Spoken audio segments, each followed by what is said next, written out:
Every generation is the future, and every generation has its own version of the future that all more or less follow the same pattern.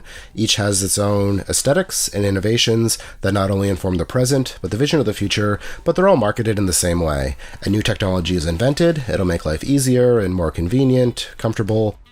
Now, obviously, there is some overlap, but these futures, while aesthetically different, are similar in tone and all rooted in some kind of technological advancement. Some examples: baby boomers had television, visual radio, information and media beamed directly into their homes. This was built upon with Gen X and cable television, more channels, more information delivered faster, video, electronic visual media, home computers, video games, interactive entertainment.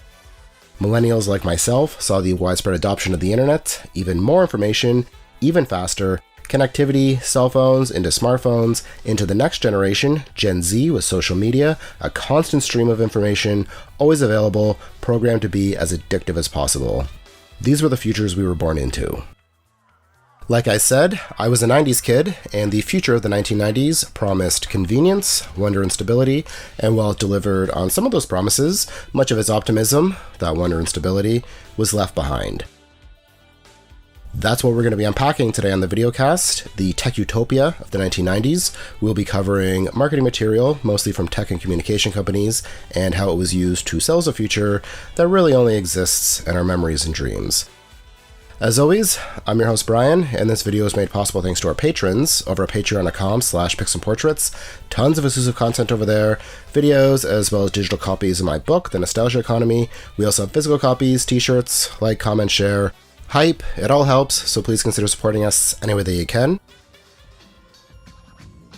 Now, we are going to be starting today with what I think is the best example of 90s optimistic futurism, and that is AT&T's You Will campaign. Much of what we'll be seeing today actually comes from AT&T, who had a track record of some very schmaltzy marketing campaigns. Reach out and touch someone, call a loved one or an old friend, using human emotions to sell their service. They also have examples of futuristic or prototypical tech dating back decades, even from the 1990s, showing video calling and at-home shopping. And for the You Will campaign, they basically merged these two things together.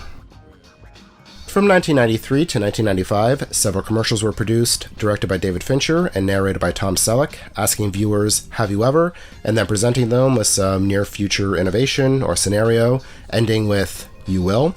Hopeful in tone, its use of music and the direction evokes assurance. We want so badly to believe that we will, that we do, and we did. A lot of these promises came to be. Even if not from AT&T, we see distance learning, video calling, smart devices, tablets, entertainment on demand, a bunch of different AI services, all of which came to be in some form or another. From around the same time, we have this promotional video titled Connections, showing the different ways AT&T will help us connect in the future. Again, tablets, video conferencing, cell phones, VR video games, which is pretty entertaining seeing this. This has the tone and appearance of a sitcom, a TGIF one.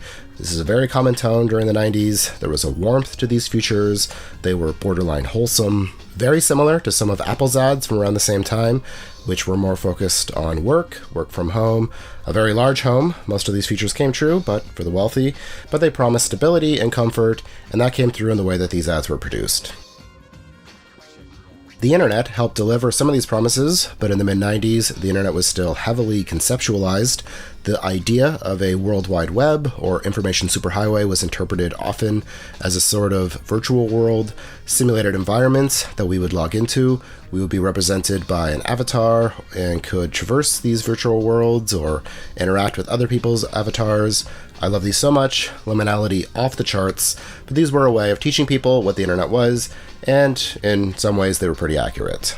We see this with other types of technology as well, prototype cell phones that look ridiculous, but more or less capture exactly what they would be. Even social media appears in a very primitive form, but above anything else, any kind of innovation or prediction is the comfort and stability that is omnipresent, the optimism for the future that is sorely lacking today. We have a video on post-futurism. People generally get pretty upset when we talk about it, but the future from the 1990s, how they imagined today, was spot on up until the point where this technology, while fantastic, did not make a safer or more comfortable world. In many ways, technology has actually made our world more unstable. It's connected us, but it has also very much divided us. It's replaced us, replaced jobs, replaced relationships, made life more expensive, more isolating. If you were to ask, I'm sure most people today wouldn't have very much optimism for the future. Even in how it's marketed, what hope there is always resilient. We can find a way, but it isn't going to be easy. Are you up to the task? Pay for a service and find out. AI is promoted as something that will make life easier, when in reality, it just makes everything worse. It looks bad, it's buggy, it benefits few, and it takes up a ton of resources to do anything. Even if we look back to the 1930s, the Great Depression, we find some comfort and familiarity, I'm sure, but we find optimism for the future, comfort, convenience, promised. Same with the 1950s and 60s, that big, bright, beautiful tomorrow. And for someone who grew up looking forward to the millennium, all that hope and optimism for the future, it sucks actually having to live in it. And for people younger who didn't even have the benefit of these lies being sold to them, there is no future. That's what the future is now. Anyway, let me know what you think. Am I off base here? What are your thoughts on the future? Do you have any memories from the 90s tech utopia? Let me know in the comments.